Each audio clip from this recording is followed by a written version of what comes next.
I the a-hole for refusing to let my sister and her kids stay with me? My sister, 27 female, and I, 29 female, have not spoken in 8 years. I was engaged and planning my wedding when I found out she was having an affair with my ex-fiancé. She was actually pregnant at the time, which is the only reason I found out before the wedding. He admitted he would have kept going the way things had been if it wasn't for her pregnancy. I told her then that she was dead to me, and she better never need me for anything because I would not be there for her. We lost our dad a year after that all happened, and our mom died last year. My ex ended up screwing her over royally, and she's now in a huge pile of debt, homeless and jobless. She reached out to me and asked if she and her kids could live with me for a while. I said no. She begged. I told her that my stance had not changed on the matter, and she needed to go somewhere else because I would never ever help her. She ended up with our aunt in another state. My aunt has since been pissed at me for turning her away, saying it's petty to hold it against her and to not help family, especially family with kids. I told my aunt that she ceased being family when she did what she did to me. That she was young, yes, but she was my sister and supposed to be my friend too, and none of it was enough to not do something like that to me. That she would have let me marry him while screwing him behind my back. My aunt told me it was no reason to tell her she deserved everything she got, which I never said to her. I didn't even curse at her as much as I would love to. My sister also tried reaching out again and asking for cash. I just ignored her, which pissed my aunt off even more. Am I the a-hole? Now for the top comment. Not the a-hole. You cut her off, and she's made no attempt to reach out and mend fences unless she needs something from you. That is not behavior of someone who is trying to make up. Seems like you made a good call not getting caught up in her problems again. Also, congrats on finding out dude was such a loser before the wedding day. People who only reach out when they are in need are incredibly toxic. I don't even think she's sorry. She's just looking for an easy way out by running to her sister. Not the a-hole. It's her situation that changed, not her personality. Perfectly said. And given that it has been 8 years and Opie used the word kids, plural, it doesn't sound like she was sorry or had regrets at all. She stayed and had more kids with him. Not the a-hole. You don't have to allow her back in your life or help her. Your aunt is pissed because she would have preferred that you spend your own money on sis, but didn't have the spine to hold her accountable like you are. Live your best life and be free. Not the a-hole. Where was the supposed obligation to family loyalty when she was banging your fiancé? She didn't give a damn then. You shouldn't now. Luckily, her getting knocked up helped you dodge a bullet, but you don't owe her anything. Next story is titled, Am I the a-hole for not allowing my niece and nephew's stepdad to work with me? My brother died 5 years ago. My niece was 6 and my nephew was 7. I see my niece and nephew often, and I have court-granted access to them, which I sought after their marriage because their mom and John attempted to cut me out of my niece and nephew's lives. There has basically been no contact between us adults since. The only contact is when I pick up the kids for our time together, which includes one overnight a month. Anyway, that's just a little background, don't want to go on all day. But to add a few more details, my brother and I owned a small business before he died. He left his share between his kids, in my trust, until they're both 18.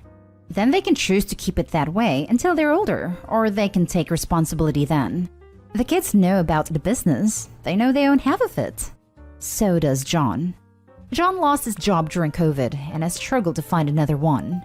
He asked me back in October to hire him and let him take the role the kids would have one day. I said no. The kids' mom told me I should be helping them out, and that I owe John everything because he's taking over my brother's place in the kids' lives. It is only right he be welcome into a business that will someday be partly the kids. I told her John could not work for me, and that was it. He did find another job, but the company folded in March and ended up back at square one. He then approached me again, and my niece and nephew told me John and their mom have been pressuring them over it, wanting them to get me to give him the job, and that they didn't want to say that, but could I pretend they have so they wouldn't get in trouble. So that's what I have been doing, but I keep saying no. The two of them are still pissed and have called me a witch in the day hall and say they could sue me to claim rights over the kids' half of the business. They told me John belongs in a family business because he's family. I told them he's not my family, nor was he my brother's family, and the kids will be able to make whatever decision they want when they're adults with their share. But today is when I decide. A friend of mine, who I confided in, told me I should consider giving him a job for the kids' sake, and seems like it would be the best thing to do in the kids' best interest. Makes me wonder if I'm the a-hole. Not the a-hole. Maybe they shouldn't have cut you off if they wanted to be a family, but it means helping them. Also, I have a sneaking feeling that all they're really trying to do is get their hands on the kids' inheritance. I seriously doubt that John is going to be an awesome employee. I suspect that if you do hire him, he is going to do what he can to take advantage of the family business to get paid for doing nothing. He can then continue to leverage the fact that firing him would be hurting the kids.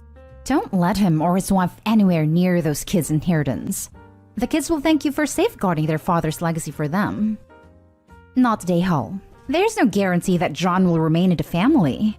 If you and your brother worked it out legally that in case of his death that you'd keep his half in trust, then this is how it works.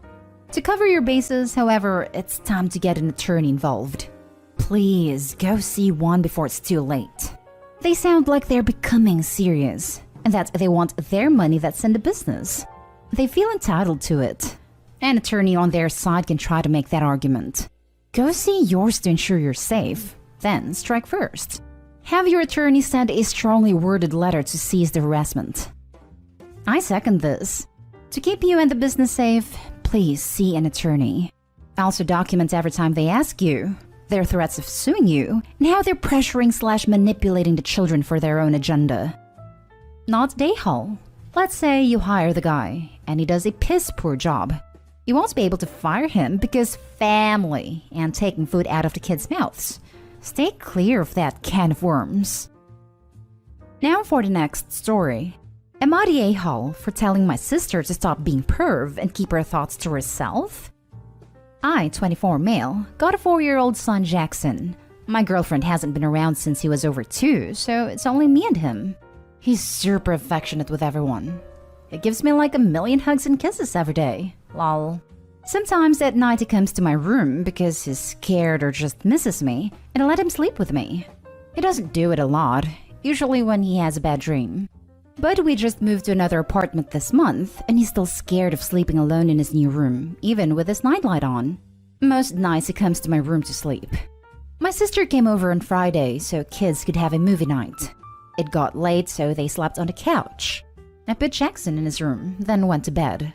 He woke me up in the night to ask if he could sleep in my bed, so I lifted the covers and let him sleep there. In the morning, my sister came to my room, asked if I wanted to order breakfast for the kids. Then she saw Jackson sleeping with me. She didn't say anything, but when I was in the kitchen, she told me that was really inappropriate. I asked what was, and she said that Jackson was sleeping with me in my bed. And I need to be careful because people will get the wrong idea. Then with me always hugging him and letting him give me kisses on the cheek. Seriously? WTF? I asked her what was wrong with it. And to her it didn't seem right that I'm his dad, not his mom, so it's weird. Like even her husband doesn't do that with their son. She also pointed out our dad wasn't like that either with me. Kinda why I'm trying to be different with my son. To me it just sounded crazy. It just bothered me a lot that her mind would even go there over my son literally just sleeping in my room because he's 4 years old and scared of the dark. I called her out and said stop being a freaking pervert just because her husband acts different with their kids and to mind her business next time. She got quiet after and we didn't talk. Later she did text me some crap, that she's sorry for looking out for us and expressing what she felt was not appropriate or something like that. I don't know why she went to my mom about it. Because now she thinks I shouldn't call my sister stuff like that, when she just felt it's weird I'm affectionate with my son that way, and then letting him sleep with me. My sister feels I should apologize for snapping and calling her that, but I don't see why I'd need to. Am I the a-hole? Now for the comments. Not the a-hole. She's sexualizing your relationship with your son, and she needed to be told to mind her own business. So what that your 4-year-old son climbs into and occasionally sleeps in your bed? It's a safe zone. And so what if he kisses you and hugs you a lot? That's what little kids do. She needs to accept that no 2 kids are the same. And also needs to remember that he only has 1 parent, not 2. And she needs a serious wake-up call that men can be affectionate and close without it being sexual in any way. If hugging and kissing one's mom isn't sexual, then acting the same with one's dad should be viewed the same.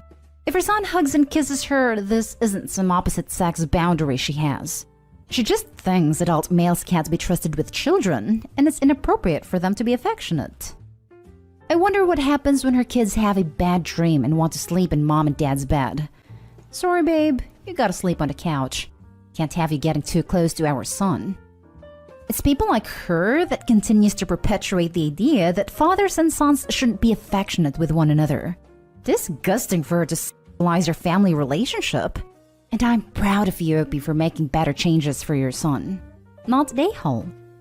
It just really pissed me off that her mind would even go to something gross like that. You're right to be pissed. I would too. Don't apologize. She should feel bad. You're being a good father for your son. I'm thankful every day that my father and I's dynamic was similar to you and your son's. I too got scared a lot as a kid, and my dad would always welcome me to sleep or cuddle next to him. Based on your post, your son is really lucky to have a dad like you. Yeah, my dad and I aren't close, so I wanted it to be different with mine, even more since his mom's not around. Last story is titled, Am I the a-hole for not wanting father-in-law's money and instead wanting the house my husband's grandma left him? My husband's grandma died in early 2000s. She owned a tiny house with no mortgage. Immediately after her death, I think before the funeral, my brother-in-law and his then girlfriend moved into the house. My father-in-law is the executor of grandma's will, but to this day has never filed the paperwork to probate the will. My brother-in-law and his now wife and their 2 kids continue to live in this house for free. My husband has asked my father-in-law several times over the years about this house and who owns it, and every time he would get angry and either say don't worry about it or I own it. My husband and I have long suspected that grandma left all or part ownership of the house to him, and that's why father-in-law hasn't probated the will. This house has been a major source of contention with the family, and is the primary reason my husband has no contact with brother-in-law. Other reasons too, but this is the big one. Brother-in-law and his wife are in their 40s and have never paid rent. They go on vacations and have a BMW. My brother-in-law has every video game console and toy gadget you could imagine. My husband confronted his dad again about the house, and surprisingly, he admitted grandma left the house to both my husband and brother-in-law, and immediately offered us money to buy my husband out of the house. He got very nasty and argumentative with my husband about the house's value and refused to get a CMA. They tentatively agreed upon a low number, but my husband told him he was going to get a CMA. We've talked about it, and I don't want to take his dad's money. Father-in-law's plan is to buy us out of the house with his own money, guilted my husband that he's going to be hurting by doing this, and in return, we would sign away our rights to the house. Additionally, we got the CMA, and the house is worth significantly more than the value my father-in-law's giving. So we would get less than half the value of the house, and my brother-in-law would get the full value. This does not seem fair to me. Also, my father-in-law said he would be deducting the money he gives us from our portion of his estate. So now we are losing out twice. My father-in-law thinks I'm the a-hole because I'm the one who has made all this an issue, and my husband wants what's fair and sees my side, but thinks it would be easier to just take the money. I don't think I'm the a-hole because I want my father-in-law to do things properly and probate the will, and deed it to my husband and brother-in-law to sell or for him to buy us out of the house. Not the a-hole and hire a lawyer. Now. They're trying to screw you out of a lot of money. Not the a-hole and so this. Father-in-law has completely failed in his legal obligations, which would be very clearly defined in law. As a result, he should be removed as probate ASAP. As part owner, your husband is entitled to rent for the last 20-odd years. Just get a lawyer ASAP, and do not sign anything or take anything. Husband is entitled to back rent and can probably be named the executor, or whatever your state calls it, of the probate since father-in-law failed to execute his duties. Call in lawyer ASAP. Not the a-hole. Sounds like it's time to visit a lawyer. I know that's going to cause problems, but your father-in-law is not doing his job and creating a problem. Not the a-hole. Consult an attorney. Father-in-law has fiduciary responsibility to probate in timely manner. Contact a lawyer to review your options, but be careful. especially about letting your in-laws know that you are doing so. Depending on where you live and lots of other details, it's possible that too much time has passed for you to contest how the estate was handled. You may still have other options, but those might involve directly suing your in-laws. Even if you are morally and legally entitled to those options, consider whether the emotional costs to your husband are more important.